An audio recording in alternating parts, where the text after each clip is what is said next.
students. In today's experiment, we will be learning about bioluminescence, especially bacterial bioluminescence. So before moving on to bacterial bioluminescence, we will talk a little bit about bioluminescence. Okay?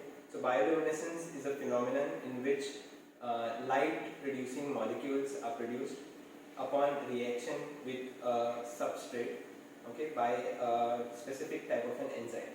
Now, bioluminescence, the word itself is suggesting that biological, okay, so there is life form involved, and luminescence. Luminescence means light producing phenomenon or light produced as a result of certain type of reaction.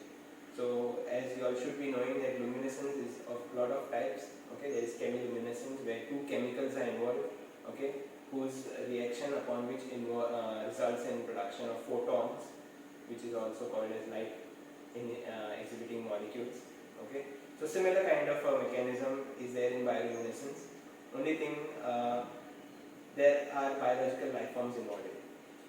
Okay, so in case of bacterial bioluminescence, there are certain types of machinery that is involved, okay, that is there in this specific type of bioluminescent bacteria. Okay, we will come to the groups, okay, which are the members that involved in that are present in this bioluminescent group of bacteria. And usually this bioluminescent bacteria are either free living, okay, they can be present free living in the environment, or they can be associated with certain type of life forms, okay, higher life forms such as your fishes or some insects. Now here we are focusing more on the marine life forms. Okay, so we will not be talking about insects here, we will be talking only about the marine life forms, especially fishes, okay, which actually inhabit this bacteria, okay, as a symbiotic partner. Okay, so they kind of have a symbiotic association with each other. Okay, and these symbiotic associations can be either mutualistic, okay, or they can be not benefiting either one. Okay, that types also, where it is a neutral type of relationship. So usually it is mutualistic, where both the partners are getting benefited also. So coming to the mechanism, as I said, I was going to tell you about some of the machinery that is involved. First is the enzyme, okay, that is present in most of the bacteria, okay, that is responsible for this bioluminescent phenomenon, which is called as luciferase. Okay, so luciferase is the enzyme which is involved in the production or the emission of light. Okay, and the substrates which are involved can be n number of types. Okay, first is luciferin, which is the most common substrate. Okay, other than that, there are flavin mononucleotide, which is also an important substrate, and molecular oxygen is a necessity. Okay, so for bioluminescence phenomenon, molecular oxygen is required to drive the reaction towards light production. So here we will be in this reaction mixture itself I will tell you. Okay, so as I said, FMN, okay, or flavin mononucleotide is there in its reduced form. So this substrate along with another substrate, that is an aliphatic fatty acid aldehyde. Okay, so that's why that R is given over there.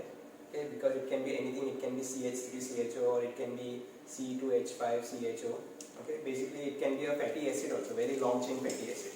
Okay, so flavin mononucleotide in its reduced form, there is FMNH2, O2, that is oxygen necessity, and this fatty acid aldehyde. Okay, these are required for the first reaction.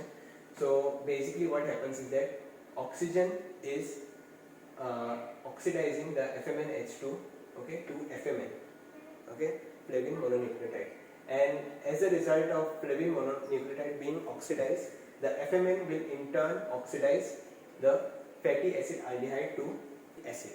Okay, that's why RCOOH.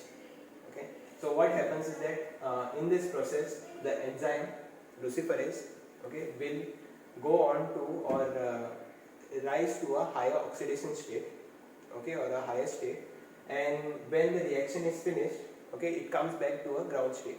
So as a result of which there is energy released from the enzyme, which is released in the form of photons. okay, photons or Hv molecules which give you light.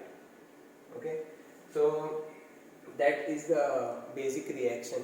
Okay, in most of the bacteria, okay, this reaction is very common. There are some higher life forms, okay, there are some organisms itself, they do not require symbiotic partners, they themselves have these, they themselves have organs, okay, in which this process itself is carried out.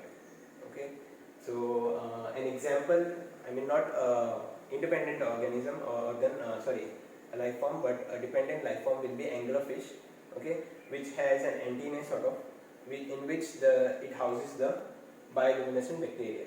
So some examples of this bioluminescent bacteria are given over here. It is Vibrio fischeri, Vibrio harvey, Photobacterium fusarium. Okay. So there are many other examples, but Vibrio species are the most common ones you find in marine habitats. Okay. Some symbiotic partners of these can be free living as well as associated. Okay, so they can be loosely associated with the bodies of the fish, that is the outer surface of the fish, okay, or the scales of the fish, or they can be just there in the this marine environment by themselves without any association. So some examples of the life forms, fishes, that is silver belly, okay, then your squids, prawns, some crabs also, there is arthropods also, okay, and also cuttlefish, I think. Yeah.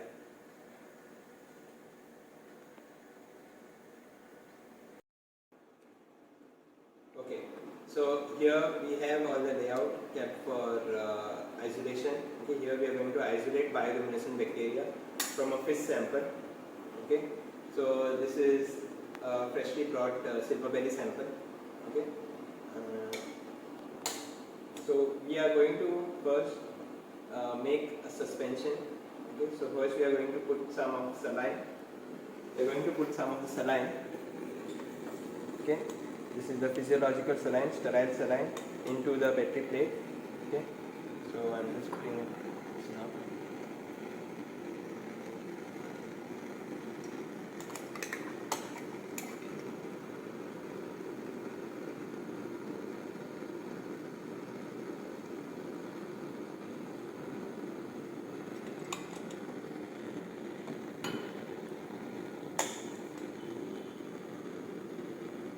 And now I'm going to scrape off with the help of a blade, okay, or a scalpel, sorry. I'm going to scrape off the scales, okay, some of the scale portion, so that usually in this area, okay, in this area or on the outer surface you will have bioluminescent organisms, okay. So just see how I'm going to scrape it off now.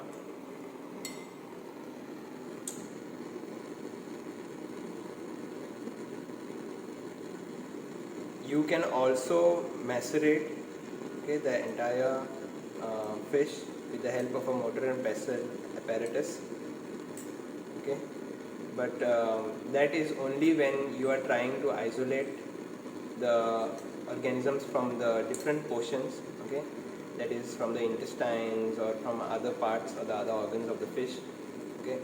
It is usually done when you want to do total plate count, okay, because majorly the flora inside won't be bioluminescent most of the time, but you may still get some members when you do total plate count. So you're going to mix it nicely, okay, so that whatever load is there onto the surface gets deposited in the saline.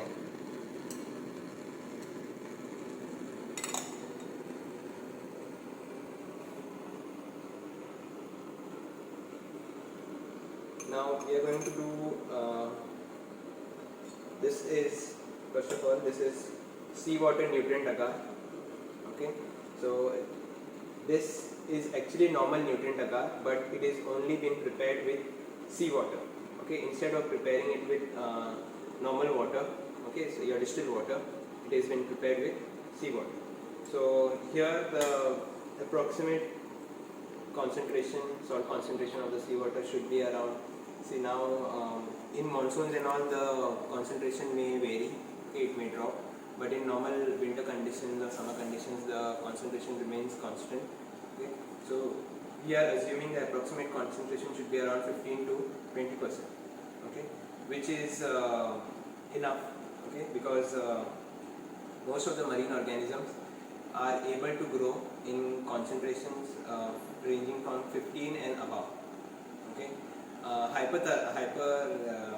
that is salt loving, that is organisms such as archaea and all, they require higher salt concentrations, but usually this normal marine organisms can grow from 15% and above. Okay, so first I will directly scrape off from the surface itself and streak onto the nutrient agar, seawater nutrient agar, and then I will collect some of the this saline that we have made, or the mixture that we have made, okay, by scraping off the scales, and then that we will use to streak on another plate, okay, of seawater nutrient agar. So let's do the first one.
So remember, your normal mesophilic organism, okay, or organisms ranging in the growing in the mesophilic range won't be able to grow, because this is a highly halophilic condition for them. Okay, it's the salt concentration is very high. Okay, so normal organisms can usually, or the mesophilic or the mesophiles can usually grow in the range of around 0.5 to at the most being tolerant. Okay, 1% or a little bit above. Okay, beyond that they won't be able to grow. So the chances of any mesophiles occurring in your plate are minimal. Okay, this is done in order to select out halophilic or your salt loving organisms, okay, which also are some of the bioluminescent bacteria.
Okay, so we have done this directly now. Now let's collect the solution mixture that we have generated.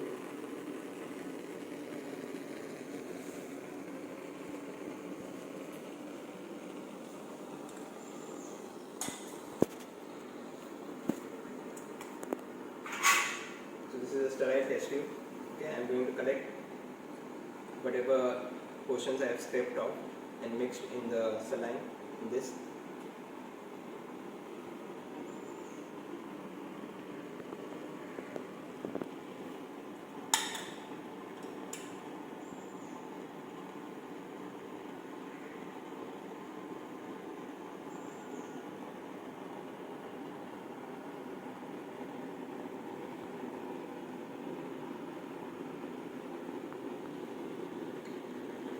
this much is enough. Don't want all of it.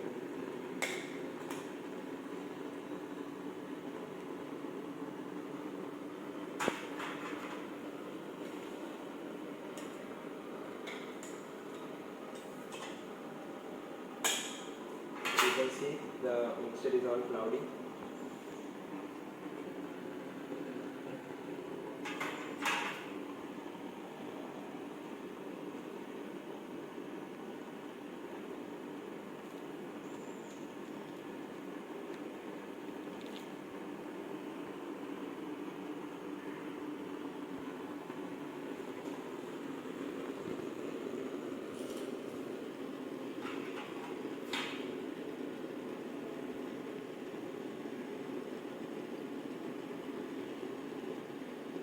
And students, please don't forget, now I have skipped some of the preliminary steps on how you have to clean your tables and keep the working distance, no talking, etc., etc.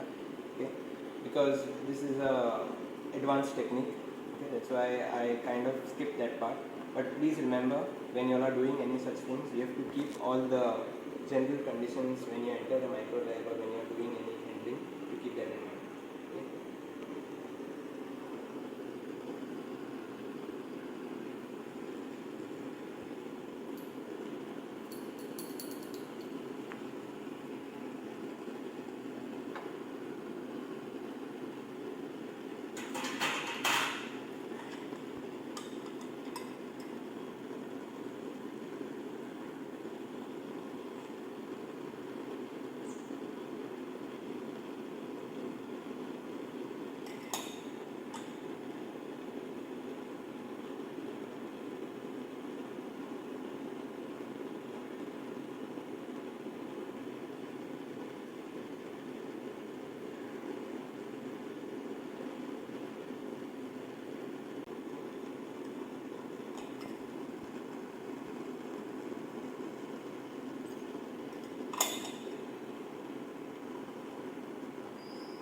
Okay, so we have done both this part. Now we have to incubate the plates